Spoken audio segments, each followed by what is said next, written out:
Hey YouTube. Today is Wednesday, so it's another day with me. Um, Again, I feel like I apologize every other video, but sorry that I did not make a video last week. But again, as I said before, I've been having issues with my grandmother. Uh, Last week we brought her in for another surgery, and she's recuperating, and everything's seems to be good on that front for now, but it's still pretty touch and go at the moment. Um, Other than that, though, today's topic is to pass or not to pass. Basically, how we felt when we could pass and when we didn't pass. Um, Now, this is a pretty interesting topic, but it's kind of hard for me to touch on because I feel like it's been so long that I've passed that I almost can't remember the horror of not passing. But it's kind of something that, even though it gets placed to the back of your mind, something that you don't completely forget 100%. Now, as I've mentioned in previous videos on my other channel, um, I lived about 4 years as a pre-T trans man before actually going on hormones. So I was trying to pass as male pre-T for quite a few years, and it was definitely not an easy feat. Like when I look back on videos of what I used to look like pre-T and shit like that, I still can't believe I passed at all, especially with like my voice and shit. Like I honestly don't understand how I like passed whatsoever. But I remember like I would pass a good maybe 70% of the time, maybe 80% on a good day. Um, because luckily enough, I do look a lot like my dad, so I do have quite like my features are kind of already sort of masculine before T. So, and my voice wasn't you know super high. I mean, it was kind of high pitched, but it wasn't something that was like super girly, and I knew how to make my voice sound deeper. To a point where on the phone I would get sirred on the phone pre-T. So, um, that wasn't really an issue for me either. But I did have instances where um, I'd be called out. A lot of times it'd be by children because children are naive and they're young and they're innocent, and most of the time they don't know what they're doing when they say these things. But I've gotten a lot of times where kids would ask me, like in public in front of adults and stuff like that, whether I'm a boy or a girl, and put me on the spot. And I've had instances where at the mall I'd go to the restrooms, and there was this one particular time where I went to the restrooms and I wasn't really passing that well, and one of the cleaning guys that were there goes and looks at me, laughs in my face, and then points to the girls' bathroom, and he goes, "I think that's the bathroom that you want." And unfortunately, that bathroom was full of women and little children, and I just wasn't comfortable going in there. And I said, screw it, I didn't go to the bathroom at all. I just ended up, getting pissed, and I went home. Um, so, I've also had times where, like, like at the mall, like in public places and stuff, with, like, friends or whatever, or, like, my sister, I had this, one time that I actually mentioned in one of my videos, uh, one of my earliest videos, I think. And where this kid kind of just like called me out and he's like, "What are you, a boy or a girl?" And he got kind of aggressive, and my sister stood up for me and stuff. But still, like I used to get a lot of flack like that, or a lot of just people staring at you in public. Like I remember when like around I had been living pre-T for about 2 years at that point, and I had started dating somebody, and this person wasn't comfortable with getting a lot of public attention. She was very very shy, and I told her from the get go, if you date me, you will get looked at in public. And she didn't really get the gravity of the situation until about our second date when we went out to this very public area to have dinner. And as I walked by, everybody just put their forks down and they just stared at me. Just gives you that like that huh kind of look, like trying to figure you out. And like everybody was looking at us, and she kind of freaked out at me. She's like, "Oh my God, everybody's staring at me," and I'm like, "No, they're not staring at you. They're staring at me." So that was something that she had to get used to, and people that usually used to hang around me got used to, and they usually would defend me. And I've had times where like at clubs and stuff, like at straight clubs, I'd go. Went for my sister's birthday to a straight club at one point, and the bouncer refused to let me or my girlfriend in and said that people of my kind aren't allowed into that establishment.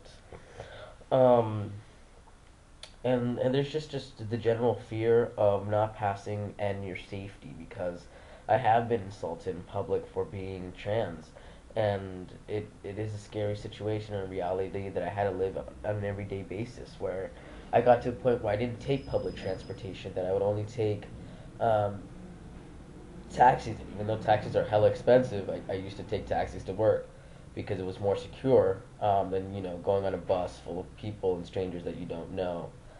Um, and that's basically how my life was for 4 years, just having anxiety attacks in public and just fear of leaving my house. And it got to a point where I didn't want to leave the house to even go to the store. Like, it's just like I want to buy a pack of cigarettes, and I luckily here in this country you could call, and the corner stores have a delivery, so they'll bring it to your house. But it was to a point where I'd go to work and come home. I think like go from home to work, and that's it. I wouldn't go out because I didn't feel comfortable in public spaces. I didn't feel like I fit anywhere. Like, I didn't feel like I fit amongst, um, you know, gay clubs. I didn't feel like I fit amongst straight clubs. I just felt out of place for quite a while, and then once I started hormones and I started to pass more frequently, things started to get a lot easier. My anxiety of being public, diminished quite quickly. I think I realized I passed 100% when I was around uh, 3 months in T, when my voice had dropped pretty significant. Like, yeah, it had dropped pretty significantly by then. So even though I still didn't have a ton of visible facial hair or anything, um, I did sound male. So when I did have people look at me kind of weird if I spoke, they automatically read me as male. Um, there have been a few instances after starting T where I have been, um, where I did not pass, where I've been recognized as female, but those have been times where I was like still 8 months on T-ish and stuff like that, which was like the last time, and my face was still pretty baby faced, and when I shave, I do look a lot younger when I'm completely clean shaven. I do look a lot younger, and like if I wore a hat before, it would like cover my short hair, and my eyes still had like kind of a feminine look to it, and I wouldn't pass. People would read me as female, even though I sounded like a guy or whatever. But lately, at least the last, I don't know, good 6 months, I've passed 100% every day of my life. I have not been outed or confused for female or anything.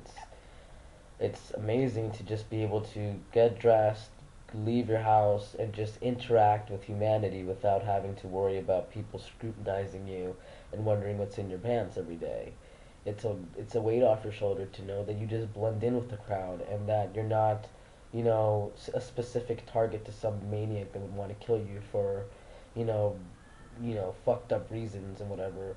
And I love the fact that when I'm out in public, I can just breathe and relax when I want to, and not have to be looking over my shoulder all the time.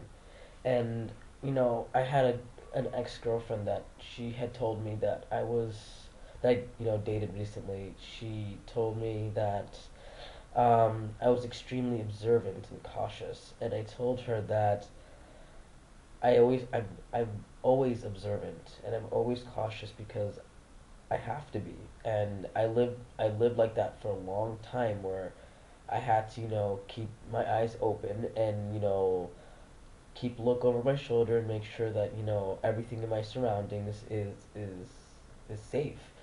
And I had to learn how to read body language really, really well, because, most people that are ready to attack, they won't say anything before they attack you. you have to be able to read their body language and the signal that their body's giving you in any case where you have to flee and get away for safety. So, and even though I pass 100% now and I don't have to have that type of caution, it's better. I'd rather be, I'd rather, be safe than sorry, and I have that habit, so I'm still very observant, and I'm always cautious out in public, regardless. Um, but, you know, being pre-T uh, was a trip. I mean, not passing was pretty hard, and I still, again, I can't believe that I passed, as much as I did pre-T compared to how I pass now. Um, but yeah, basically, this video is getting long. Sorry. So basically, um, it sucks not passing, and I mean, anybody that's living it knows what I'm talking about. And if you decide transitioning's what you want, and you get to a point where you're on hormones, you know, things get better, and things negative people would say in the streets and stuff just roll off, your shoulder. It's just like it just goes right over your head, and it just it doesn't it's not at your level anymore. You're so above it now because you're so comfortable with yourself that it doesn't even matter anymore. That you feel that these people feel that they need to either insult you because you look different or you don't look traditionally male or female or whatever. And especially once you're on a hormone for a long time where you're passing pretty much 100%, where that stuff doesn't, you know, isn't something that happens on a daily basis. So eventually you start to get over it and just, not think about it anymore. So, yeah, that's pretty much what I had to say, guys, on this topic. So, thanks for listening, and peace out, YouTube.